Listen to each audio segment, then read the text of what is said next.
CIF के नाम से जाना जाता है। ये है क्या चीज, तो समझिएगा जी। इसका उद्देश्य किस लिए होता है, मैं लिखाऊंगा ना, समझिएगा। इसका जो इस फंड को बनाने का उद्देश्य ये था कि जो स्वयं सहायता समूह है, ठीक है जी, इनकी आजीविका संबंधित जो आवश्यकता है, उन आवश्यकताओं को पूर्ति करने के लिए क्या लाया है, CIF फंड लाया गया है, समझिएगा। अब जो CIF फंड जो होता है, याद रखिएगा, तो भारत सरकार के द्वारा, ठीक है जी, जैसे कि हम कह सकते हैं योजना क्या चल रहा है, NRLM, तो भारत सरकार के द्वारा ये राशि, समझिएगा, तो जिसे हम लोग कहते हैं संकुल स्तरीय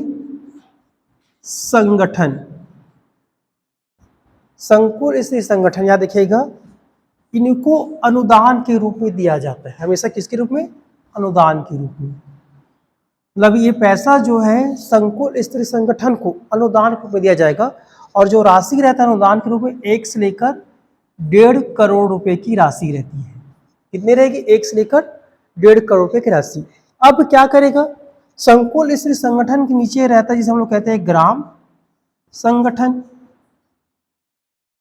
ग्राम संगठन के नीचे रहता है आपके पास स्वयं सहायता समूह। तो ध्यान दीजिए, प्रश्न कैसे पूछेंगे, जो सेल्फ हेल्प ग्रुप है, याद रखिएगा, तो जो सामुदायिक निवेश निधि किसके लिए अनुदान होगा, तो याद रखिएगा संकुल स्तरीय संगठन के लिए क्या होगा, अनुदान होगा, जिसे कहते हैं CLF, क्लस्टर लेवल फेडरेशन। इसके लिए क्या होगा, ये अनुदान होगा। लेकिन संकुल स्तरीय संगठन, अब इनके पास पूरा डेटा है, कौन से ग्राम संगठन में कितने स्वयं सहायता समूह है, या कौन से ग्राम संगठन में कितनी क्या आवश्यकता है, उनके हिसाब से ग्राम संगठन को ऋण के तौर पर ये देगा। उसी प्रकार ग्राम संगठन के पास किसका है, जितना भी स्वयं सहायता समूह है, जो सेल्फ हेल्प ग्रुप है, उनके पास डेटा है, वो उनकी आवश्यकता के अनुसार ग्राम संगठन इनको भी क्या देंगे जी, ऋण देंगे। और यहाँ मिल गया, और स्वयं सहायता किससे दे देंगे, अपनी सदस्यों से आवंटन कर लेंगे। कहने का मतलब है कि संकुल संगठन ग्राम संगठन और स्वयं सहायता समूह को ऋण के रूप में देता है, जबकि भारत सरकार संकुल संगठन को अनुदान के रूप में देता है, याद रखिएगा, ठीक है। तो हमेशा याद रखिएगा, तो ऋण की जो वसूली होगा, याद रखिएगा, ऋण की वसूली हमेशा कौन करेंगे, ग्राम संगठन, ठीक है जी, कौन करेंगे, ग्राम संगठन। अब ग्राम संगठन किससे करेंगे, स्वयं सहायता समूह से, अब स्वयं सहायता समूह किससे वसूली करेंगे, अपने सदस्यों से। इस प्रकार लोगों को जो आजीविका संबंधी जो जरूरतें हैं, उन जरूरतों को पूरा किसके माध्यम किया जाता है, सामुदायिक निवेश निधि के माध्यम से किया जाता है। अब कंडीशन ये आ जाता है, पात्रता क्या होगा, लिखा होगा ना, याद रखिए, पात्रता क्या होगा। तो हम लोग देखे थे, चक्री निधि देखे थे, या रिजॉल्व फंड देखे थे, तो कम से कम 3 माह क्या होना चाहिए, उन्हें पुराना होना चाहिए या कार्य करना चाहिए, और कम से कम क्या होना चाहिए जी, 12 से अधिक बैठकों में जो उनके जो पंचसूत्र होते हैं उनका पालन करना चाहिए। सेम यहाँ पे पात्रता क्या होगा, यहाँ कंडीशन ये कह रहा है कि 6 माह से ज्यादा सक्रिय हो, मतलब 6 माह से ज्यादा क्या हो, लेन देन किया होना चाहिए। वहां पे 3 माह था, यहाँ क्या हो जाएगा, 6 माह से प्लस 24 से अधिक बैठकों में, याद रखिएगा, 24 से अधिक बैठकों में 5 सूत्रों का पालन किया हो, वह क्या हो जाएगा, इस जो फंड है उसके पात्र हो जाता है। कौन पात्र होगा, याद रखिए, स्वयं सहायता समूह। ये ग्राम संगठन क्या होता है, स्वयं सहायता समूहों का ही तो एक क्या गठ संगठन होता है, याद रखिएगा। तो ये जो फॉलो करेगा वो क्या माना जाएगा, इसके लेवल हो जाता है, और जिसके जितना जरूरत होगा, जो 1.5 करोड़ की राशि है, उतने बांट दिया जाता है। अब समझिएगा, एक संकुल स्तर की अगर बात करूं, ठीक है, तो यहां पर 10 ग्राम संगठन आती है, ये समझ में है, कितने आएंगे, 10 ग्राम संगठन, एक संकुल स्तर पर। और यही ग्राम संगठन की अगर बात करूं तो मिनिमम हम जानते हैं 5 से लेकर 20 क्या आते हैं, स्वयं सहायता समूह आते हैं, समझिएगा। अब ग्राम संगठन को मान लिया जाए ये बीसी को दे दिया होगा, एक संगठन आ गया है, जो पैसा वसूलेगा वापस कहाँ चला जाएगा, संकुल स्तर पे। तो समझिएगा यहाँ पर 10 ग्राम संगठन है तो उसी एक ग्राम संगठन की आवश्यकता पूरी हो जाएगा, उनके पश्चात दूसरी ग्राम संगठन की उनकी आवश्यकता को पूरी करने के लिए दिया जाता है। मतलब ये फंड किसको दिया जाएगा जी, हमेशा ग्राम संगठन, क्योंकि ग्राम संगठन के पास ही डेटा रहता है, याद रखिएगा। ठीक है, चलिए लिखिए इसी को, समझ आ गया ना। अब लिखवा रहा हूं तो आपको इजी पड़े, लिखिए चलिए। तो हेडिंग डालिएगा सामुदायिक निवेश निधि, इंग्लिश में लिखिएगा CIF, community investment fund, CIF community investment fund लिखेंगे। उद्देश्य लिखो, स्वयं सहायता समूहों की जीविकोपार्जन, स्वयं सहायता समूहों की जीविकोपार्जन संबंधी गतिविधि को बढ़ावा देने हेतु, स्वयं सहायता समूहों की जीविकोपार्जन गतिविधि को बढ़ावा देने हेतु प्रारंभिक पूंजी के रूप में, ठीक है, प्रारंभिक पूंजी के रूप में एक फ्लो चार्ट बनाना। भारत सरकार देगा, किसको देगा, राष्ट्रीय ग्रामीण आजीविका मिशन के तहत। एक फ्लो चार्ट बनाओ ये वाला, भारत सरकार देगा, किसको देगा जी, मतलब भारत सरकार किसके अधीन देगा, राष्ट्रीय ग्रामीण आजीविका मिशन के तहत। लिखिएगा भारत सरकार, भारत सरकार राष्ट्रीय ग्रामीण आजीविका मिशन के अंतर्गत, भारत सरकार राष्ट्रीय ग्रामीण आजीविका मिशन के अंतर्गत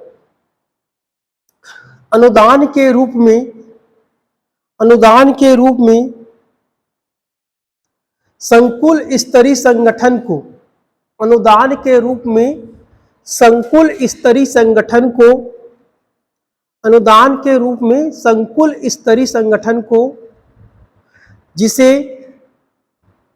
क्लस्टर लेवल फेडरेशन के नाम से जाना जाता है, CLF, जिसे क्लस्टर लेवल फेडरेशन के नाम से जाना जाता है,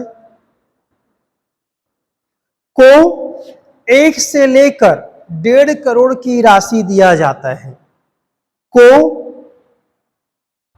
1 से लेकर 1.5 करोड़ रुपए की राशि दिया जाता है। ये पॉइंट यहां पे क्लियर हो, सबको बताओ पहले, फिर आगे देखेंगे। पहला स्टेप क्लियर हुआ, मतलब NRLM के तहत सरकार क्या करती है, संकुल स्तरीय संगठन होता है जिसे कहते हैं लेवल क्लस्टर फेडरेशन, उनको अनुदान देंगे। अनुदान मतलब होता है माफ की राशि, कितना देंगे, 1 से लेकर 1.5 करोड़ की राशि देंगे। अब क्या करेंगे, सेकेंड में देखेंगे, संकुल संगठन जो होता है ग्राम संगठन को ऋण के रूप में देगा और ग्राम संगठन स्वयं सहायता समूहों को ऋण के रूप में देगा। ठीक है, अगला लिखेंगे, संकुल स्तरीय संगठन, संकुल स्तरीय संगठन ऋण के रूप, अनुदान के रूप में प्राप्त, संकुल स्तरीय संगठन, संकुल स्तरीय संगठन अनुदान के रूप में प्राप्त राशि को ग्राम संगठन को एवं ग्राम संगठन एवं ग्राम संगठन, संकुल स्तरीय संगठन अनुदान की राशि को ऋण के रूप में ग्राम संगठन को एवं ग्राम संगठन स्वयं सहायता समूह को ऋण के रूप में, ऋण के रूप में देती है, ऋण के रूप में देती है। समझ आ गया? ये था कैसे फंड मिलता है। याद रखिए, प्रारंभिक पूंजी है स्वयं सहायता समूह की। क्लियर हो गए जी? हमेशा याद रखिएगा, पूछेंगे, यहाँ पर थ्योरी भी आ सकता है, NRLM किसको अनुदान के रूप में देगा? शंकुर संगठन को। और शंकुर संगठन किसको ऋण के रूप में देगा? ग्राम संगठन को। ग्राम संगठन किसको देगा? स्वयं सहायता समूह को। याद रखिएगा, संकुल डायरेक्ट स्वयं सहायता समूह को नहीं दे सकता। बीच की कड़ी कौन है? ग्राम संगठन। ग्राम संगठन किसको देगा? स्वयं सहायता समूह को। उसी प्रकार स्वयं सहायता समूह ऋण की वापसी किसको करेंगे? ग्राम संगठन को। और ग्राम संगठन किसको करेंगे? संकुल स्तरीय। और पूरा पैसा CLF में रहेगा, क्योंकि याद रखिएगा विकास खंड जो स्तर है यहाँ पर डेटा है, तो हो सकता है जितने भी आसपास के समूह है सभी का कल्याण करे। इसलिए उद्देश्य क्या बन गया है? समूह के जीविकोपार्जन गतिविधियों को बढ़ाने के लिए क्या दिया जाता है? यह दिया जाता है। ठीक है, अब लिखिए पात्रता, मतलब कौन सा समूह सामुदायिक निवेश निधि के तहत प्रारंभिक पूंजी प्राप्त करने की पात्रता माना जाता है। लिखिएगा, पहला, ऐसे समूह जिन्होंने 6 माह पूर्ण किया हो। ऐसा समूह जिन्होंने 6 माह पूर्ण किया हो।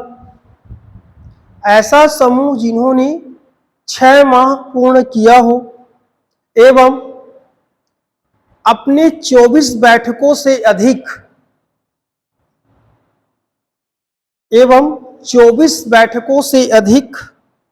बैठकों में पंचसूत्र का पालन किया हो। पंचसूत्र का पालन किया हो। दूसरा पॉइंट बनाइए, ऐसे समूह जिसने सूक्ष्म ऋण योजना, ऐसा समूह जिसने सूक्ष्म ऋण योजना, जिसे कहते हैं MCP, माइक्रो क्रेडिट प्लान, तैयार किया हो। क्या तैयार किया? जो MCP, माइक्रो क्रेडिट प्लान। पूछा जाता है ना जी, MCP क्या है? सूक्ष्म ऋण योजना। ये कौन तैयार करता है? समूह तैयार करता है। इसमें देखिए MCP क्या होगा, इसमें सभी समूहों के उद्देश्य क्या है, किस पर्पज से, सदस्यों का पूरा ब्यौरा, हर चीज इसमें रहता है। इसे क्या कहते हैं? सूक्ष्म ऋण योजना। समझ में आ गया यहाँ पर? अब समझिएगा, तो अभी तक कितने स्वयं सहायता समूह है जिनको कितना राशि दिया गया है? लिखिएगा, वर्तमान में 1,33,022 सेल्फ हेल्प ग्रुप स्वयं सहायता समूह को 1,33,222 स्वयं सहायता समूह को 798.13 करोड़ की राशि, 798.13 करोड़ रुपए की राशि,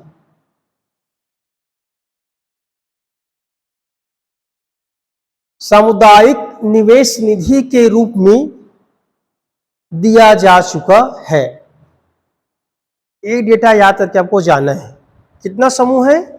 1,33,022। कितना राशि दिया गया है? 798.13 करोड़ रुपए की राशि, जो सरकार ने मुफ्त में दिया है। किसको दिया जी? संकुल स्तरीय संगठन। मतलब संकुल संगठन में कितने समूह है अभी तक जो लाभ लिए हैं? 1,33,000।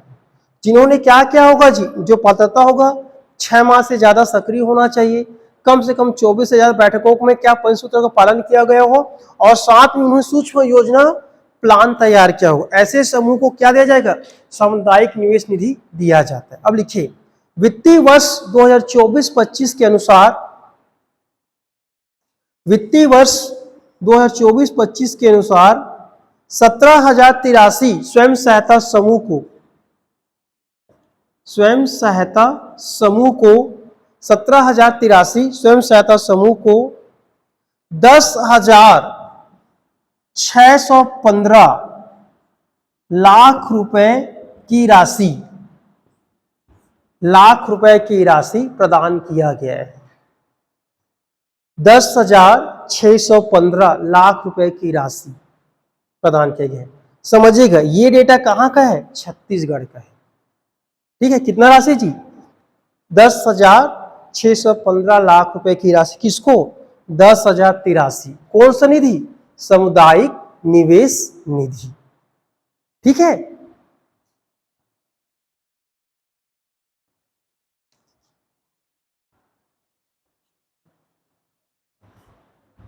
अब समझिएगा जी, ये तो एक्स्ट्रा बात हो गया, ठीक है। अब समूह में, ठीक है, ये सब प्रावधान तो किया गया है, हम इतना लोन दे रहे हैं कहकर।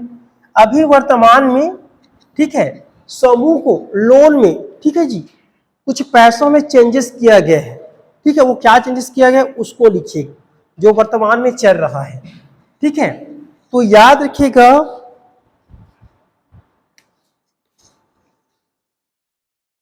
बैंक क्रेडिट, ठीक है जी, लिंकेज के तहत, ठीक है, हम जानते हैं बैंक क्रेडिट लिंकेज के तहत समूह को क्या दिया जाता है जी, ऋण दिया जाता है। कल पढ़े थे 50,000, 1 लाख, 3 लाख, 5 लाख, 10 लाख, और उसमें चेंज हो चुका है, ठीक है। तो ऋण दिया जाता है, दो प्रकार के ऋण देते हैं समूह को। एक होता है टर्म लोन, टीएल, जिसे कहते हैं हिंदी में मियादी ऋण। क्या बोलते हैं, मियादी ऋण या टर्म लोन, टर्म लोन, ठीक है जी। और एक होता है सीसीएल, ठीक है जी, सीसीएल, कैश क्रेडिट लिमिट, जिसे हिंदी में कहते हैं नगद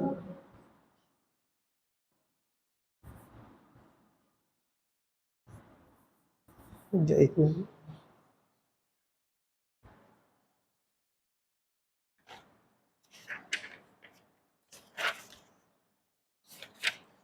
हिंदी जान लीजिए बस।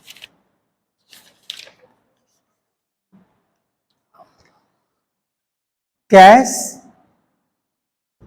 क्रेडिट लिमिट, इसी नाम से जाना जाता है, ठीक है। इनके तहत लोन दिया जाता है, समझिए। तो मियादी ऋण किसको देंगे, सेल्फ हेल्प ग्रुप को। ये भी किसको देंगे, सेल्फ हेल्प ग्रुप, दोनों को दिया जाता है। अंतर समझिएगा जी, बिजनेस का अगर विस्तार करना हो, बिजनेस का विस्तार करना हो, जैसे मशीनरी लेना है, इंफ्रास्ट्रक्चर बनाना है, ठीक है, जो कार्यशील जो वर्कर है उनको पेमेंट देना है, उनके लिए जाता है आपके पास कैश क्रेडिट लिमिट, सीसीएल दिया जाता है, ठीक है। मियादी ऋण, मियादी ऋण कहने का मतलब होता है ये एक प्रकार की एक मुश्त राशि है, एक मुश्त राशि है जो समूह को दिया जाता है। कंडीशन क्या होता है, समूह को घर के लिए या कार के लिए या अपने व्यक्तिगत उपयोग करने के लिए मियादी ऋण दिया जाता है। ये कैसा होगा, एक मुश्त राशि होता है, समझिए। किसके लिए, घर के लिए, कार के लिए या जीविकोपार्जन आवश्यकताओं के लिए, ठीक है जी। जीविकोपार्जन आवश्यकताओं के लिए क्या है, मियादी ऋण या टर्म लोन दिया जाता है, ठीक है। और ये क्या कहते हैं, बिजनेस का विस्तार करने के लिए, जैसे कि मशीनरी लेना है या जो वर्कर है उनको पेमेंट करना होगा या इंफ्रास्ट्रक्चर को बनाना हो या मजबूत करना हो, तब ये दिया जाता है। अब अंतर समझिएगा, तो ये जो ऋण दिया जाता है मूल निधि के याद रखिएगा। तो मूल निधि क्या हो जाएगा, पहला समूह का बचत, समूह का बचत कहाँ जमा होगा, बैंक में होगा, और लोगों को ऋण आवंटन किया गया होगा। ये तीन क्या होता है, समूह का मूल निधि कहलाता है। तो ये भी किस्तों में दिया जाता है। तो पहला याद रखिएगा, तो पहला कितना जाता है, मौजूदा मूल निधि का, मौजूदा मूल निधि का 6 गुना या 1.5 लाख की राशि जो अधिकतम हो। ठीक, पहला क्या, मूल निधि का 6 गुना देते हैं या 1.5 लाख की राशि। वहां पे क्या था, 4 से 8 गुना था, 1 लाख रुपए की राशि है। आपको ये वाला डेट याद रखना है, ठीक है। दूसरा दूसरा क्या हो जाएगा, मौजूदा मूल निधि का, ठीक है जी, 8 गुना या 3 लाख की राशि जो अधिकतम हो, जो अधिकतम। तीसरा याद रखिएगा, पहले में क्या था 6 गुना या 1.5 लाख, दोनों में जो अधिकतम वो राशि दे दिया जाएगा। दूसरा में क्या बोल रहा है, मूल निधि का 8 गुना देंगे या 3 लाख की राशि जो अधिकतम है वो दिया जाएगा। तीसरा, समूह ने क्या तैयार किया हो, सूक्ष्म ऋण योजना तैयार किया हो, जिसे कहते हैं माइक्रो क्रेडिट प्लान तैयार किया हो। तो समूह के सूक्ष्म ऋण योजना के आधार पर 6 लाख की राशि, कितना राशि, अधिकतम 6 लाख की राशि। वहां पे क्या था, 5 से 10 लाख के बीच में। तो यहां पे क्या करते हैं जी, समूह के सूक्ष्म ऋण योजना के आधार पर 6 लाख की राशि भी दिया जा सकता है। और चौथा, समूह के सूक्ष्म क्रेडिट प्लान एमसीपी और भुगतान के आधार पर, मतलब जो समूह ने भुगतान किया है उसके आधार पर 6 लाख तक राशि दिया जाता है। ठीक है जी। तो इसमें गारंटी डायरेक्ट क्या कहते हैं, अगर भुगतान कर दिया गया हो तो 6 लाख तक की राशि दे दिया जाता है। ठीक है, यहाँ पे न्यूनतम होगा ना, 6 लाख न्यूनतम होगा, यहाँ वहां पे न्यूनतम होगा और यहाँ पे 6 लाख रुपए सीधा, मतलब यहाँ पे 6 लाख से कम राशि दिया जाएगा तीसरा केस में, और चौथा केस में 6 लाख रुपए दे दिया जाता है। ये था किसके तहत, मियादी ऋण के तहत दिया जाता है। मतलब ये राशि एक मुश्त किसको देंगे जी, स्वयं सहायता समूह को देंगे, यदि उनकी साख अच्छी है। ठीक है, इसको लिख लीजिए एक बार, और यही डेटा लिखिएगा, यही करंट में डालना है आपको, याद है, इसी को अपडेट करना है। ठीक है, पुराना क्या था याद रखिएगा, 4 से 8 गुना, कितना होगा जी, 50,000। फिर दूसरा क्या हो जाएगा, 5 से लेकर 10 गुना, कितना हो जाएगा जी, 1 लाख रुपए की राशि। फिर बाद में क्या देखे थे, 3 लाख रुपए की राशि। और चौथा क्या था, 5 से लेकर 10 लाख के बीच में दिया जाता है। यहां भी कितना दिया है, 6 लाख तक की राशि देने की प्रावधान किया गया है। ये वर्तमान की लेटेस्ट अपडेटेड वाला, याद रखिएगा। ठीक है, अब समझिएगा क्रैश क्रेडिट लिमिट क्या होता है। ठीक है, तो समझिएगा जी, ये आहरण शक्ति के आधार पर दिया जाता है, आहरण शक्ति के आधार पर, आहरण शक्ति के आधार पर। ठीक है, याद रखिएगा। तो आहरण शक्ति के आधार पर मतलब पैसा कितना निकालना है उसके आधार पर ये दिया जाता है। कौन सा दिया जाता है, कैश क्रेडिट लिमिट। तो ये कहता है प्रथम वर्ष के लिए, प्रथम वर्ष के लिए। ठीक है, याद रखिएगा। तो आहरण शक्ति के आधार पर देता है, तो प्रथम वर्ष के लिए याद रखिएगा मौजूदा मूल निधि का 6 गुना या 1.5 लाख की राशि, जो क्या हो जी, अधिकतम हो, जो अधिकतम हो वह राशि दे दिया जाता है प्रथम वर्ष के लिए। ठीक है, तो मतलब समूह में कितना निधि है उसका 6 गुना या अधिकतम 1.5 लाख, दोनों में से जो अधिक होगा वह राशि दे दिया जाएगा। अब द्वितीय वर्ष के लिए समझिएगा, अब द्वितीय वर्ष क्या होगा जी, जो मौजूदा निधि होगा ना उनकी समीक्षा होगा। समझ आया क्या, समीक्षा मतलब पैसा है कि नहीं, समीक्षा के पश्चात, ठीक है जी, 8 गुना या क्या देंगे, 3 लाख, जो अधिकतम हो। क्या बोल रहे, द्वितीय वर्ष में क्या करेंगे, प्रथम वर्ष जो समूह कुछ उसकी कुछ मूल निधि में पैसा आ रहा है उनकी समीक्षा करेंगे, और समीक्षा के पश्चात क्या दे देंगे जी, 8 लाख रुपए या 8 गुना राशि दिया जाता है। ठीक है, अब आइए तृतीय वर्ष, तृतीय वर्ष। अब समझिएगा तृतीय वर्ष क्या कहना चाह रहा है,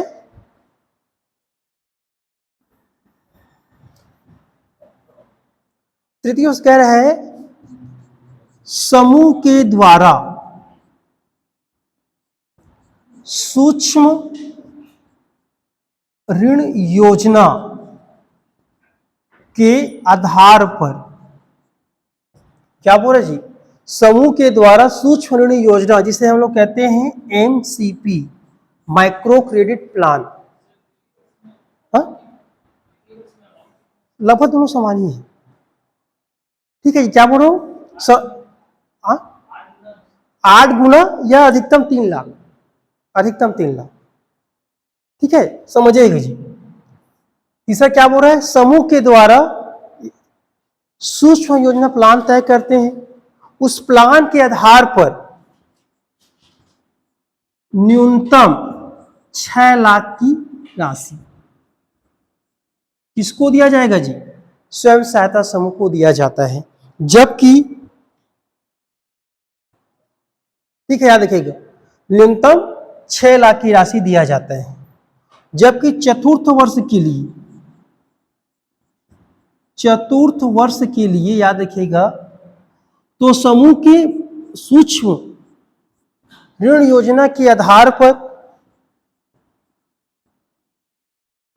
पर एवं पिछले भुगतान के समीक्षा के पश्चात, ठीक है, समीक्षा के पश्चात अधिकतम कितना राशि दिया जाएगा जी, 6 लाख की राशि।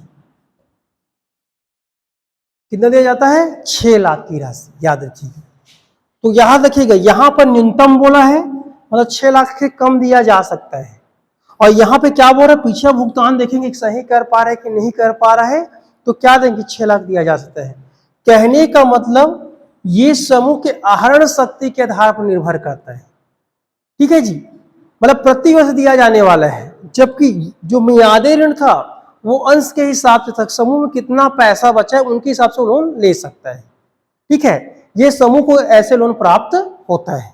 ठीक है, अब इसके अतिरिक्त याद रखिएगा, एक और बता रहा हूं एक्स्ट्रा फैक्ट, याद रखिएगा। ठीक है, स्वयं सहायता समूह के सदस्य, ठीक है, 10 लाख तक लोन ले सकता है। क्या सर, समूह के सदस्य की बात करो, समूह की बात नहीं करो ना मैं, किसकी, समूह के सदस्य 10 लाख तक लोन ले सकता हो। कंडीशन क्या हो, समूह 2 साल पुराना हो एवं संचालित होना चाहिए, किससे, अच्छे तरीके से संचालित होना चाहिए। ऐसे समूह को 10, मतलब ऐसे सदस्य को 10 लाख लोन दिया जा सकता है। ठीक है, उसके पश्चात एक और प्रावधान किया गया है, दीनदयाल अंत्योदय राष्ट्रीय ग्रामीण आजीविका मिशन DAY NRLM के तहत सदस्यों को 1 लाख की राशि, 1 लाख रुपए की राशि ऋण के रूप में क्या क्या उपलब्ध कराया जाता है। ठीक है, किसके रूप में जी, ऋण के रूप में। ये लिख लीजिएगा, 1 लाख रुपए की राशि ऋण के रूप में।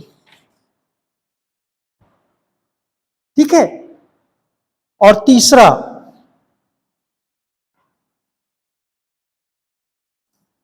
समझ आ गया, 10 लाख दे सकते हैं। ऐसा समूह जो परिपक्व हो चुका हो, 2 साल के हो जाता है तब दे देंगे, या DA NRLM के तहत 1 लाख की रुपए राशि। अब याद रखिएगा, भारतीय बैंक संघ के द्वारा फैसला लिया गया है, किसके द्वारा जी, भारतीय बैंक संघ के द्वारा, कि सदस्य को 5,000 का ओवरड्राफ्ट सुविधा दिया जा सकता है। कितना, 5,000 का, प्रति सदस्य को 5,000 का ओवरड्राफ्ट सुविधा दिया जा सकता है। लिख लीजिएगा, अब समझिएगा जी, मतलब बिना शर्त के 5,000 रुपए राशि किसको दे दिया जाता है, समूह को दे दिया जाता है, समूह के सदस्यों को दे दिया जाता है। ये फैसला किसका है, भारतीय बैंक संघ के द्वारा। ताकि समूह का जीविकोपार्जन जैसी गतिविधि अच्छे तरीके से संचालित हो जाए। ठीक है जी। तो याद रखिएगा ये 3 कंडीशन व्यक्तिगत तौर पर दिया जाता है। वह समूह जो पिछले 2 सालों में परिपक्व हो चुका है उनको 10 लाख रुपए। उसे बताना पड़ेगा भाई, अपनी योजना बताना पड़ेगा, कुछ संबंध करना पड़ेगा, तब जाके दिया जाएगा। ठीक है जी। कितना राशि? 10 लाख की। समझ आ गया? दूसरा कंडीशन में क्या कर रहे हैं? दीनदयाल अंत्योदय राष्ट्रीय ग्रामीण आजीविका मिशन के तहत कितने की राशि?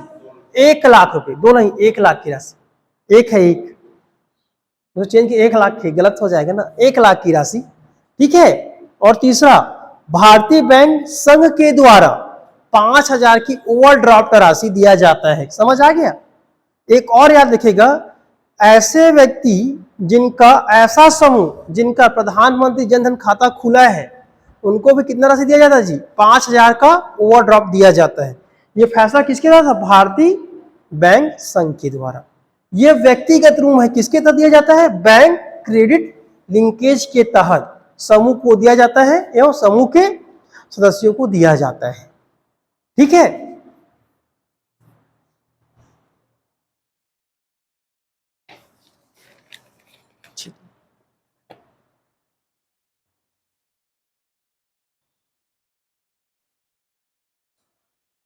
आगे बढ़े जी। अब ध्यान दीजिए जी, इसको पढ़ के जाइएगा ना, यहां से बनेगा, सच्ची बता रहा हूं। और स्वयं सहायता समूह से कम 3 से 4 क्वेश्चन देखने को मिलेगा ही। पिछले वर्ष की भांति प्रत्येक पोषण से 33 नंबर क्वेश्चन आता था। ठीक है। तो रेशियो घटा दिया है। पहले 3 सब्जेक्ट से 90 आता था, अब 3 से 50 आएगा। तो पता नहीं किसका वेटेज कर दी। नॉर्मल देखा जाए, मान चलो पंचायती राज को 20 दे देगा, आजीविका ग्रामीण विकास को 15-15, ये रेशियो बन सकता है। ठीक है। हर टॉपिक से बेसिक अगर बात करें 2-2 3-3 प्रश्न आने की संभावना ज्यादा रहेगी। ठीक है जी। अब समझिएगा, राष्ट्रीय ग्रामीण आजीविका मिशन नेशनल, ठीक है जी, रूरल लाइवलीहुड मिशन के तहत सामुदायिक संगठन, ये अंतिम टॉपिक है। सामुदायिक संगठन कौन होते हैं? सामुदायिक संगठन क्या है? ठीक है। तो याद रखिएगा, इसके तहत 5 प्रकार का संगठन गठित किया जाता है। पहला, नहीं ऐसा बताता हूं, चार्ट। ठीक है जी। तो सामुदायिक संगठन देखना है तो पहला याद रखिएगा, महिला स्वयं सहायता समूह।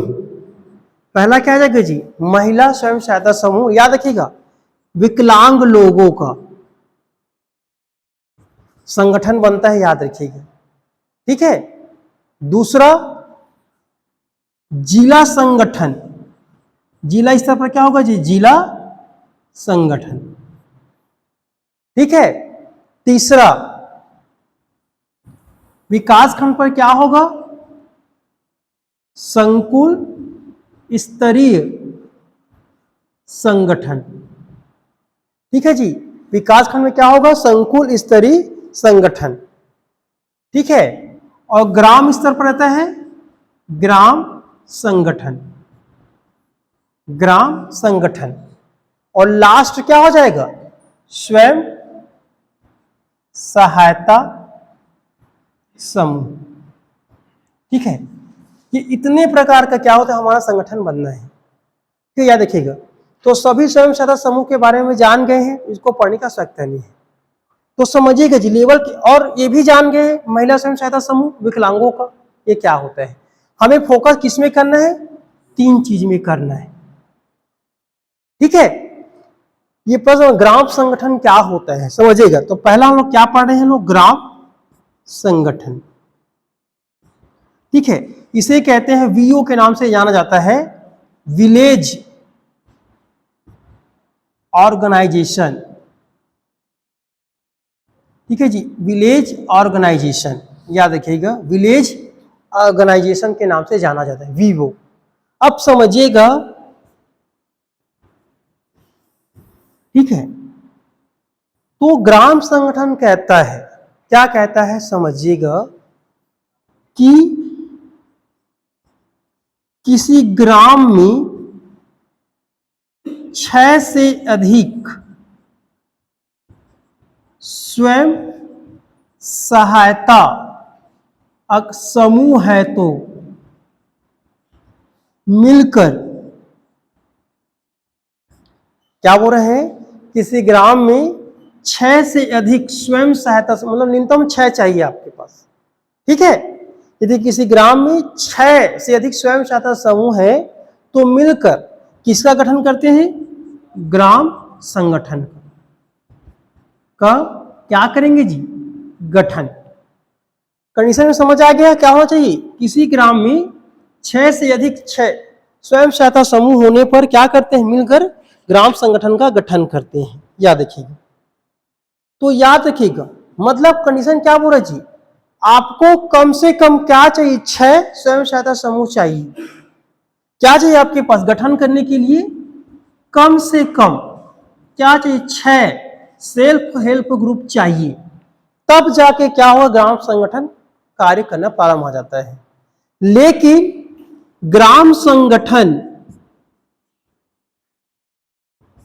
परिपक्व कब होता है, ग्राम संगठन परिपक्व मतलब वो मजबूत कैसे बनेगा, तो मजबूत बनने के लिए कम से कम उसे 15 से लेकर 20 क्या चाहिए, स्वयं सहायता समूह होना चाहिए। क्या बोल रहे जी, ग्राम संगठन को परिपक्व होने में, ग्राम संगठन को परिपक्व होने पे 15 से 20 स्वयं सहायता समूह चाहिए। अब समझिए ऐसा क्यों अपनाया जा रहा है, तो समझिएगा, मेरा ये क्या है, ग्राम संगठन, और ये बोलते हैं कि आपस में यदि 6 स्वयं सहायता समूह है तो आपस में मिलाकर क्या हो जाएगा जी, एक ग्राम संगठन बन गया। हो सकता है कि यहां से कुछ ऋण आएगा, लेन देन प्रारंभ हो जाएगा, लेकिन परिपक्व होने के अच्छे तरीके कार्य करने के लिए जितना ज्यादा समूह की आवश्यकता होगी उतने अच्छे से कार्य करेंगे, उतना पैसा उनके पास इकट्ठा होगा, उतना निधि ऊपर से आएगा, तो यहाँ का जो पैसा रहेगा ना, इसीलिए क्या बोल रहा है, कम से कम 15 से लेकर 20 तक क्या होना चाहिए, समूह होना चाहिए। समझ में आ गया है, ये बोलता है, ये पॉइंट समझ आएगा। लेकिन यदि किसी ग्राम में 30 स्वयं सहायता समूह है, तब क्या बोलो जी, यदि किसी ग्राम में 30 स्वयं सहायता समूह है, उस स्थिति में 2 ग्राम संगठन बनाया जाएगा, 2 ग्राम संगठन बनाया जाएगा। तो एक ग्राम संगठन कितना हो जाएगा जी, 15। प्रत्येक ग्राम संगठन क्या हो जाएगा, 15 समूहों से बनेगा, 15 समूहों से बनेगा। ये समझ में आया कि नहीं आया, बताइए मुझे। क्या बोल रहा है, परिपक्व होने के 10 से 20 चाहिए, लेकिन यदि किसी ग्राम में 30 स्वयं सहायता समूह आ गए हैं तो बहुत ज्यादा हो जाएगा, तो लोग क्या करते हैं, 2 ग्राम संगठन बना लिया जाता है। समझ आ गया जी। अब तीसरा कंडीशन याद रखिएगा, तो ये हो गया पहला कंडीशन क्या होता है, परिपक्व होने के लिए 15 से 20 स्वयं सहायता समूह चाहिए। दूसरा क्या बोलता है, यदि किसी ग्राम में 30 से ज्यादा स्वयं सहायता समूह हो तो आपस में 15-15 का क्या बन, 2 ग्राम संगठन बन सकता है, ठीक है। अब तीसरा, यदि किसी ग्राम में स्वयं सहायता समूह 6 से कम हो, तब क्या होगा, हाँ ये देखो क्या बोल रहा है, यदि किसी ग्राम में स्वयं सहायता समूह की संख्या 6 से कम हो जाता है तो परिस्थिति अनुसार, मतलब ऐसा परिस्थिति आ गया है तो परिस्थिति के अनुसार नजदीकी ग्रामों को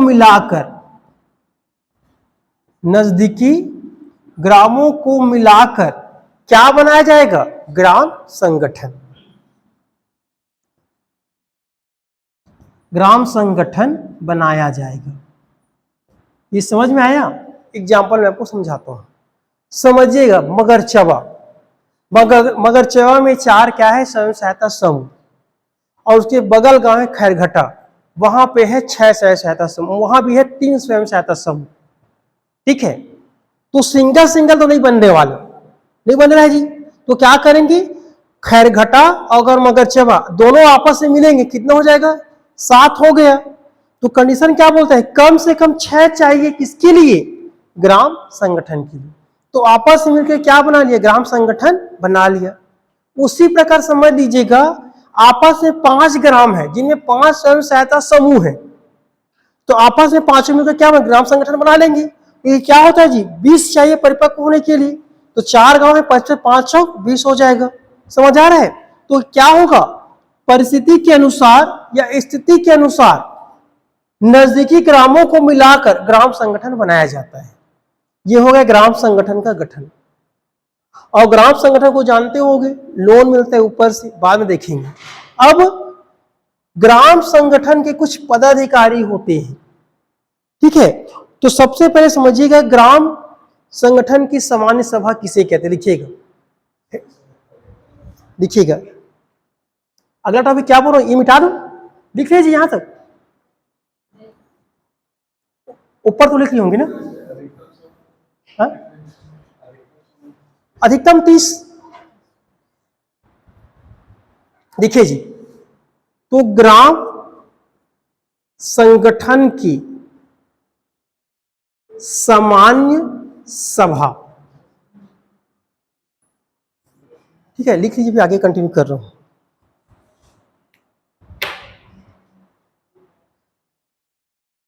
तो समझिएगा, अब क्या बोल रहे जी? ग्राम संगठन की सामान्य सभा क्या होगा? ठीक है, तो याद रखिएगा, ग्राम संगठन में शामिल समूहों के सदस्य, याद रखिएगा, मतलब ग्राम संगठन में जितना भी समूह शामिल है, उन समूह जितने भी सदस्य होंगे, सभी सदस्य क्या कहलाएंगे जी? वो कहलाता है सामान्य सभा। ग्राम सभा का क्या होगा? सामान्य सभा कहलाएगा। समझ में आ गया? तो अगर पूछे ग्राम संगठन की सामान्य सभा किसे कहते हैं, तो ग्राम संगठन में शामिल समूहों के सदस्य क्या कहलाते हैं? उस ग्राम संगठन का सामान्य सभा कहलाता है। चलो लिखवा दो, इसको लिखो, पहले इजी पड़ेगा। लिखेंगे, हेडिंग डालिएगा, ग्राम संगठन के सामान्य सभा, हेडिंग डालो, ग्राम संगठन के सामान्य सभा लिखेंगे, लिखेंगे। ग्राम संगठन में, ग्राम संगठन के सामान्य सभा किसे कहेंगे? लिखेंगे, ग्राम संगठन में शामिल सभी समूहों के सदस्य, ग्राम संगठन में शामिल सभी समूहों के सदस्य ग्राम संगठन की सामान्य सभा कहलाती है। ठीक है, लिखेंगे, अगला पॉइंट बनाइएगा, ग्राम संगठन की बैठक, अगला क्या लिखे? बैठक। ठीक है, तो याद रखिएगा जी, अगला हम लोग क्या कर रहे हैं? बैठक। तो ग्राम संगठन का क्या होगा? बैठक। कि जो बैठक का संचालक कौन करेगा? बताओ, बैठक का संचालन कौन करेगा? ग्राम संगठन का, ग्राम संगठन का कौन करेगा जी? अध्यक्ष। कौन करेगा? अध्यक्ष। बाद में देखें कैसे नियुक्ति होगा। ठीक है, क्या बोलना चाह रहा हूं? ग्राम संगठन के बैठक का संचालक ग्राम संगठन का अध्यक्ष करता है।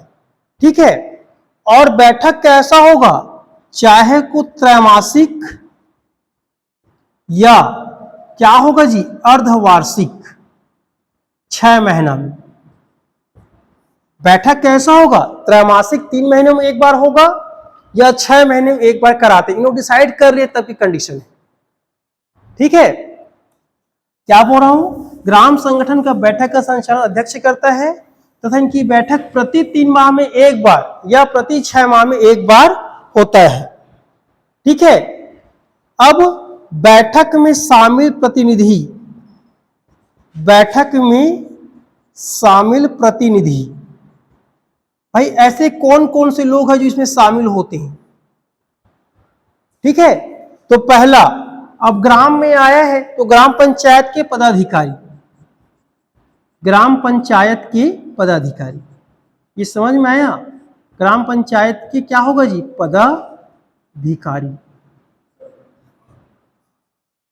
ठीक है, पहला। दूसरा क्या हो जाएगा, बैंक के अधिकारी, तभी तो बैंक को पता चलेगा ना कि ये लोन देना है कि नहीं देना है। ठीक है, तो ग्राम संगठन की बैठक में 2 प्रतिनिधि शामिल होते हैं, ग्राम पंचायत के पदाधिकारी और दूसरा बैंक के अधिकारी, और तीसरा कौन होंगे जी, स्वयं सहायता समूह के सदस्य। ठीक है, अब इनका नामकरण, ग्राम संगठन का नामकरण होगा तो कौन करेगा, सर्वसम्मति से, सर्वसम्मति से कौन करेगा जी, सामान्य सभा द्वारा। ये समझ में आ गया, क्योंकि एक ग्राम संगठन में 6 से अधिक क्या है, स्वयं सहायता समूह है, सभी लोग सर्वसम्मति से एक नाम तय कर देंगे। ठीक है जी, वो क्या बन जाएगा, ग्राम संगठन बन जाएगा। जैसे कि हसदेव ग्राम संगठन, सब एक्टिव हो गए, या आसपास की स्थिति के अनुसार तय कर देंगे, पहाड़ी कोरबा ग्राम संगठन। ठीक है जी, तो तय कौन होगा, सर्वसम्मति से सामान्य सभा के द्वारा गठित किया जाता है। ठीक है, अब अगला लिखते हैं, ग्राम संगठन की कार्यकारिणी समिति कौन होगी। ग्राम संगठन की कार्यकारिणी समिति, याद रखिए भैया, ये कार्यकारिणी समिति ही क्या करेगा, पूरा कार्य करेगा। ठीक है, तो समझिएगा जी, ये समझ में आ रहा है। ये पूछ सकता है ग्राम संगठन की कार्यकारिणी समिति कौन होता है, तो याद रखिएगा प्रत्येक समूह का क्या होगा, एक अध्यक्ष होगा, एक सचिव होगा, एक कोषाध्यक्ष होगा, सबको मिलाकर बनने वाला समूह क्या कहलाता है, ग्राम संगठन की कार्यकारिणी समिति। समझ में आ गया। ग्राम संगठन बेसिक देखा जाए तो क्या है, समूहों का ही ग्रुप है ना, और प्रत्येक समूह में 3 पदाधिकारी होंगे, प्रत्येक समूह 3 पदाधिकारी होंगे। ये सभी क्या कहते हैं, ग्राम संगठन की कार्यकारिणी समिति कहलाते हैं। समझ में आ गया क्या बोलना चाह रहा हूं मैं, फिर से रिपीट कर रहा हूं जी। तो ग्राम संगठन में प्रत्येक समूह होगा, हर समूह का एक अध्यक्ष होता है, एक सचिव होता है, एक कोषाध्यक्ष होता है। ठीक है, और इन तीनों लोगों से ही क्या होगा, यही तो होगा ना, यही सभी क्या होगा, ग्राम संगठन की कार्यकारिणी समिति बनती है। अब समझिएगा, तो ये कार्यकारिणी परिषद तो आ गया, कौन लोग होंगे, अध्यक्ष, कोषाध्यक्ष, सचिव हो गए हैं, लेकिन अब कार्यकारिणी समिति कार्य करने के लिए अधिकारी चाहिए रहता है, जिसे हम लोग क्या कहते हैं, ग्राम संगठन के पदाधिकारी। ये समझ में आया, क्या बोलेंगे इसे, ग्राम संगठन के पदाधिकारी। याद रखिएगा कार्यकारिणी से क्या निकल के आएगा, पदाधिकारी। पदाधिकारी समझ में आ गया, वो कौन होगा, ग्राम संगठन का कार्य करने में सहायता करेगा, उसे क्या कहेंगे, पदाधिकारी। समिति कौन होगा, सभी समूह में शामिल जो सदस्य है वो क्या बनेगा, जिसमें अध्यक्ष होगा, सचिव, कोषाध्यक्ष, उसे क्या बनेगा जी, कार्यकारिणी समिति बनेगा। अभी कार्यकारिणी समिति से क्या निकल के आएगा, पदाधिकारी। तो इस पदाधिकारी में 5 लोग आएंगे, याद रखिएगा। कितने लोग आएंगे, 5 लोग। पहला अध्यक्ष, कितने लोग आएंगे, 5 अध्यक्ष। दूसरा आएगा उपाध्यक्ष, ठीक है। तीसरा आएगा सचिव। चौथा क्या आ जाएगा, कोषाध्यक्ष। और 5वां आ जाएगा उप सचिव, उप सचिव। ये 5 लोग क्या कहते हैं, पंचायत के पदाधिकारी। आप ध्यान दीजिएगा जी, कार्यकारिणी समिति के कार्यकाल 3 साल के लिए, कार्यकारिणी समिति कार्यकाल 3 साल के लिए, ठीक है, जबकि पदाधिकारी का कार्यकाल 1 साल के लिए। समझ आ गया? ये चेंज होते रहते, रोटेशन के हिसाब से होते रहेगा। क्या बोलना चाह रहा हूं मैं, ग्राम संगठन की कार्यकारिणी समिति का कार्यकाल 3 साल होगा, ठीक है, जबकि कार्यकारिणी के पदाधिकारी जो होंगे उनका कार्यकाल क्या होगा जी, 1 साल का। मतलब अध्यक्ष, उपाध्यक्ष, सचिव, कोषाध्यक्ष, उप सचिव 1 साल के बाद बदल जाएंगे, ठीक है, ताकि समूह क्या हो जी, फेयर तौर से, मतलब अच्छे तरीके से, सुव्यवस्थित ढंग से चल सके, ठीक है। अब समझिएगा, आगे पढ़ूं, अब समझिएगा। अब पदाधिकारी चुन लिए हैं, तो पदाधिकारी क्या करेंगे, संचालन करेंगे। तो यदि बैंक संबंधित कार्य करना होगा तो 3 लोग चाहिए, अध्यक्ष, सचिव और कोषाध्यक्ष। तीनों के सहायता बैंक का संचालन किया जाएगा। पहले बताइए, नहीं बता रहा हूं यहां पर। क्या होगा, हमेशा अध्यक्ष, सचिव और कोषाध्यक्ष तीनों में के 2 के संयुक्त हस्ताक्षर से पैसा का क्या करेंगे, आहरण करेंगे, सब में लागू होगा। अब समझिएगा 5 आया क्यों है, ठीक है। तो समझिए, अभी हम लोग देखे थे ग्राम संगठन की बैठक होता है, तो बैठक का संचालन कौन करता है, अध्यक्ष करता है। अध्यक्ष के अब्सेंट में कौन करेगा, उपाध्यक्ष। कौन के उपाध्यक्ष। अब ग्राम सभा का बैठक बुलाना हो या संचालन करता कौन होता है, सचिव। पहले भी होता था। तो बैठक की संचालन करता कौन होगा जी, बैठक, सचिव। सचिव सबको सूचना भेजेंगे, दिन होने वाला है। इस बैठक की अध्यक्षता कौन करेंगे, अध्यक्ष करेंगे। उनके अवसर में कौन करेंगे, उपाध्यक्ष। सचिव किसी कारणों से बिजी हो जाते हैं, तब उनकी सहायता कौन करेंगे, उप सचिव, ठीक है। यह था इनका कार्य। समझ में आया?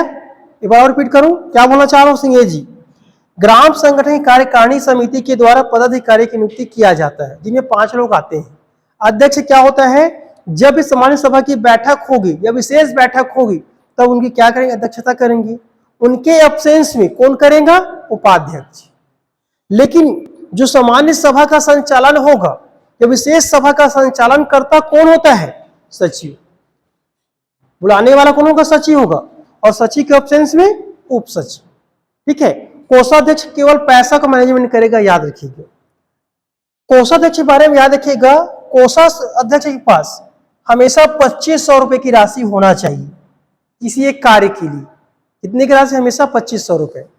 जैसे आज मीटिंग बुलाना है तो मीटिंग में खर्चा लगेगा चाय पानी के लिए, ठीक है, तो उनके लिए हमेशा कितना चाहिए, एनी टाइम 2500 की राशि होना चाहिए, ठीक है। कितना राशि, 2500। ये पूरा किसके बारे में थे, ग्राम संगठन के बारे में, ठीक है। और आगे पढ़ाऊं, अब आगे समझो, आज बंद नहीं होगा भैया। हो गया है, ये आपको समझना बस है आप, ठीक है जी। संगठन बस बचा है, अब समझिएगा। अगला समझिएगा, ग्राम संगठन की उप समितियां।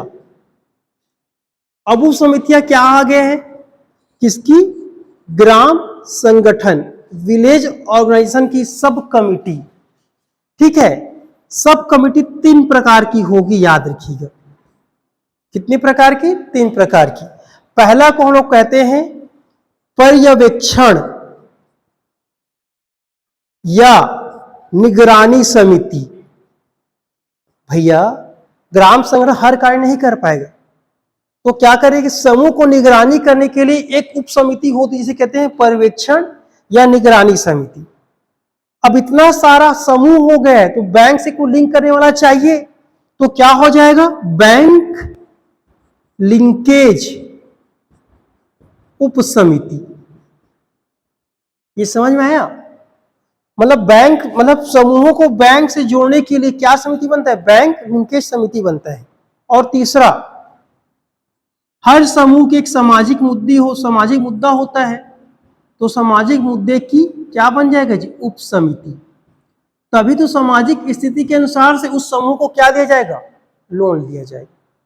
तो याद रखिएगा ये ग्राम संगठन की 3 उपसमिति होती है। पहला का बात करते हैं पर्यवेक्षण या निगरानी समिति, दूसरा बैंक लीकेज समिति और तीसरा सामाजिक मुद्दे की उपसमिति। प्रत्येक समिति में याद रखिएगा 2 से लेकर 4 क्या होंगी, सदस्य होंगे। 2 से 4 क्या होंगे जी, सदस्य होंगे। अब आप लोग बताओ ये सदस्य कौन होगा, कौन होगा जी, हाँ बताओ ना, ये सदस्य कौन होंगे जो उप समिति बनाए हैं, कौन होगा, समूह के सदस्य ही होंगे ना। क्यों होंगे भाई, ग्राम संगठन किससे बना है, समूह से। समूह में कौन होगा, सदस्य, वही समूह के सदस्य बनेगा ना, याद रखिए। ठीक है, ये था ग्राम संगठन की उप समितियां। 3 समिति है, पर्यवेक्षण समिति, बैंक लिंकेज समिति, सामाजिक मुद्दों समिति, और जिनके प्रति मेंबर कितना होगा जी, 2 से 4 होते हैं। सहायता किसकी करते हैं, ग्राम संगठन समिति की। अब समझिएगा सहायता राशि प्राप्त होना, सहायता राशि ग्राम संगठन को प्राप्त होना। ठीक है जी, कितना राशि प्राप्त होता है वो हम लोग देखते हैं। ठीक है, तो समझिएगा जी, पहला ग्राम संगठन को स्टार्टअप राशि दिया जाता है। सबको याद होगा ग्राम संगठन को कार्य करने के लिए एक स्टार्टअप राशि दिया जाता है बैंक की तरफ से। यह राशि कितना होता है जी, 35,000 रुपए, पहले भी बताया था मैं, कितना दिया, 35,000 रुपए राशि दिया जाता है। ठीक है, दूसरा आपदा कोष, आपदा कोष समझ गए जी, आपदा कोष क्या होता है, वीआरएफ फंड के नाम से जानते हैं, VRF vulnerability reduction fund, vulnerability reduction fund, आपदा कोष। तो कल ही पढ़े थे आपदा कोष में कितना राशि होता है, 1.5 लाख रुपए।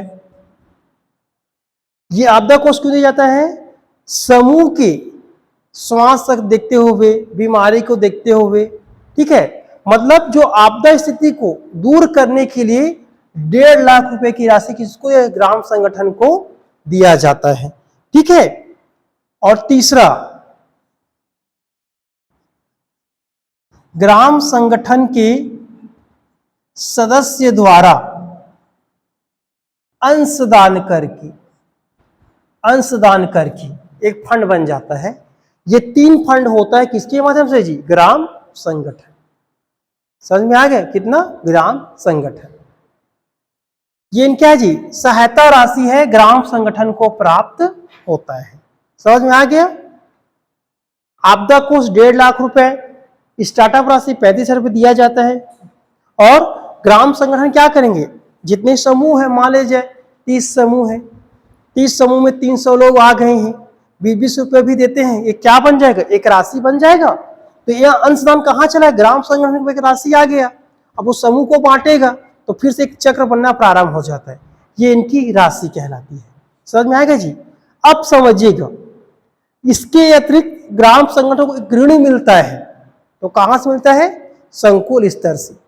वो ऋण मिलता है, इसलिए हम यहाँ पे नहीं ले रहे हैं, याद रखिए। ये पूरा क्या है, ये सभी अनुदान है ना, याद रखिएगा, ये अनुदान है, ये भी अनुदान है। समझ में आ गया। ये था ग्राम संगठन के बारे में। चलिए, क्लियर हुआ। कितना बजे जी, 11 बजे मेरी घड़ी में तो अभी 8:45। लिखिए सक्रिय महिला, इसमें आएगा सक्रिय महिला, एक्टिव वुमेन, सक्रिय महिला।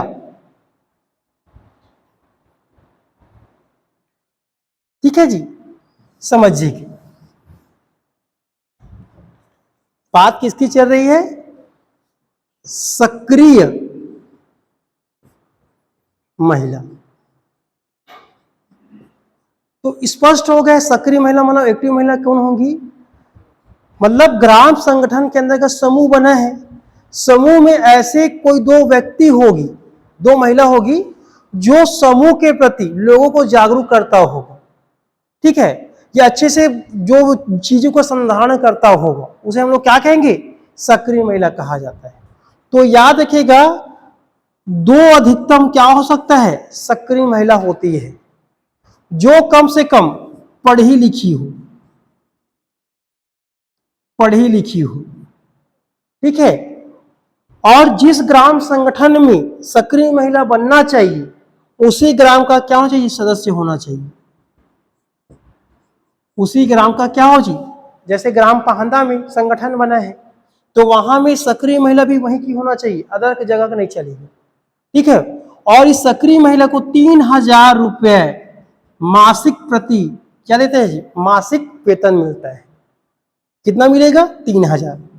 चलिए लिखवा देता हूं, लिखो, लिख लीजिएगा, सक्रिय महिला के बारे में लिखो।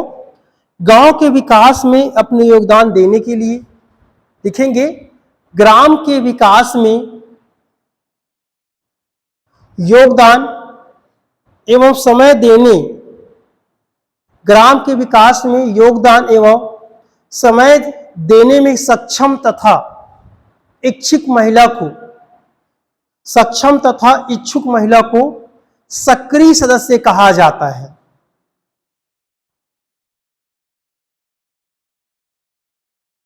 प्रत्येक ग्राम संगठन में दो सक्रिय महिला, प्रत्येक ग्राम संगठन में दो सक्रिय महिला होती है, ठीक है जी। प्रत्येक ग्राम संगठन में कितनी सक्रिय महिला होगी, दो, जिनका मानदेय ग्राम संगठन के द्वारा दिया जाता है, जिनका मानदेय ग्राम संगठन के द्वारा दिया जाता है, विलेज ऑर्गेनाइजेशन वीओ, जिनका मानदेय ग्राम संगठन के द्वारा दिया जाता है। सक्रिय महिला का मानदेय 3,000 रुपए होता है,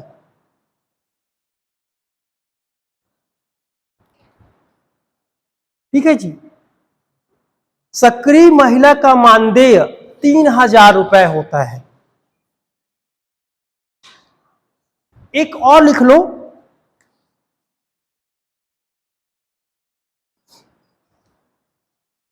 फिर खत्म करते, ग्राम संगठन सहायिका,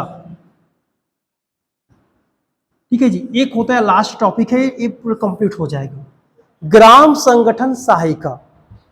तो पहले समझ लीजिए, फिर लिखवा देता हूं, आपको समझ में आ जाएगा। देखिए, प्रत्येक समूह में एक क्या होता है, पुस्तक संधारण होती है, होगा जी। उन्हीं में से किसी एक को क्या बनाते हैं, ग्राम संगठन सहायिका बनाते हैं। किसके लिए, उस ग्राम के संगठन के कार्यवाही के लिए, राजकाज देखने के लिए, जिनको प्रति माह 500 रुपए की राशि दिया जाता है, ठीक है। इसके हम थोड़ा लिख लो, सीधा लिखो, चलो। ग्राम संगठन से जुड़े समूहों, ग्राम संगठन लिखो, इसको बारे में, किसके बारे में, ग्राम संगठन सहायिका बारे में लिखो। ग्राम संगठन समूहों से जुड़े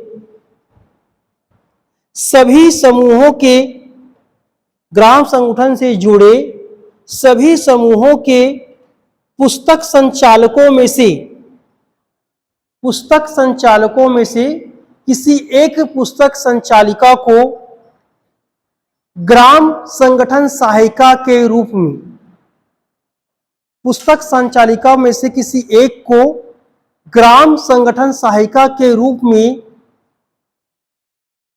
ग्राम संगठन की सामान्य सभा द्वारा चुना जाता है। अंडरलाइन, ग्राम सभा की सामान्य संगठन, ग्राम संगठन की सामान्य सभा द्वारा चुना जाता है, जिनको प्रति माह 500 रुपए मासिक मानदेय दिया जाता है, जिनको प्रति माह मासिक 500 रुपए मानदेय दिया जाता है, ठीक है। शर्तें, शर्तें लिख लीजिएगा। ग्राम संगठन सहायिका बनने के लिए, ग्राम संगठन सहायिका बनने के लिए पुस्तक संचालिका पुस्तक संचालिका जिनको, पुस्तक संचालिका जो पुस्तक संचालक करते जी ना, पुस्तक संचालिका जिनको 75 बैठक लिखने का अनुभव हो, 75 बैठक लिखने का अनुभव हो, वो क्या बन जाएगा? ग्राम संगठन सहायिका। ठीक है, बाकी शर्तें आपको याद होगा। नियमित पंचसूत्र का पालन करता हो, ठीक है, और गरीबों के प्रति सम्मान की भावना हो। ये किसकी कंडीशन है? ग्राम संगठन सहायिका की शर्तें हैं। समझ में आ गया? ये टॉपिक कोर्स हुआ जी, ये ग्राम संगठन टॉपिक कंप्लीट हुआ है। 2 टॉपिक और बच गए हैं, संकुल शिक्षा संगठन, जिला स्तरीय, ये कंप्लीट हो जाएगा। तो फिर से रिपीट कर रहा हूं जी, याद रखिएगा ग्राम संगठन सहायिका कौन होते हैं? तो याद रखिए ग्राम संगठन में शामिल समूहों के जो पुस्तक संचालिका होते हैं, उनमें किसी एक पुस्तक संचालिका को ग्राम संगठन की सामान्य सभा के द्वारा ग्राम संगठन सहायिका नियुक्त किया जाता है, जिनको 500 रुपये मासिक दिया जाता है। शर्तें क्या होगा? इस ग्राम संगठन सहायिका को पुस्तक संचालक के तौर पर 75 बैठकें लिखने का अनुभव प्राप्त होगा, जो पंचसूत्रों का पालन करता हो और गरीबों के प्रति सम्मान की भावना हो, वो व्यक्ति क्या बन जाएगी? ग्राम संगठन सहायिका। सक्रिय महिला क्या कहलाएगी? याद रखिएगा, वह महिला जो ग्राम में विकास करने की या समय देने के लिए इच्छुक हो, ठीक है, इच्छुक हो जाएगा, वह महिला क्या हो जाएगा जी? सक्रिय महिला कहलाएगी। तो प्रत्येक संगठन में कितने सक्रिय महिला? 2 सक्रिय महिला होते हैं, जिसकी नियुक्ति कौन करेंगे? ग्राम संगठन करेंगे, सामान्य सभा। याद रखिएगा, वेतन कौन देगा? ग्राम संगठन। कितना वेतन देगा? 3000 रुपये। कंडीशन क्या हो जाएगा? कंडीशन देखिए, याद रखिएगा, जो सक्रिय महिला हो उसी ग्राम का क्या सदस्य होना चाहिए। बाकी नॉर्मल पंचसूत्रों का पालन करना चाहिए, गरीबों को प्रति दया की भावना होना चाहिए, वो आम बात है। ठीक है, तो ये था हमारा ग्राम संगठन। एक क्लास और लगेगा।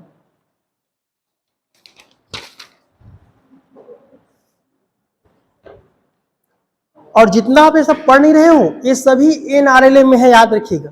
तो आपका NRLM भी कंप्लीट हो रहा है ना, ठीक है।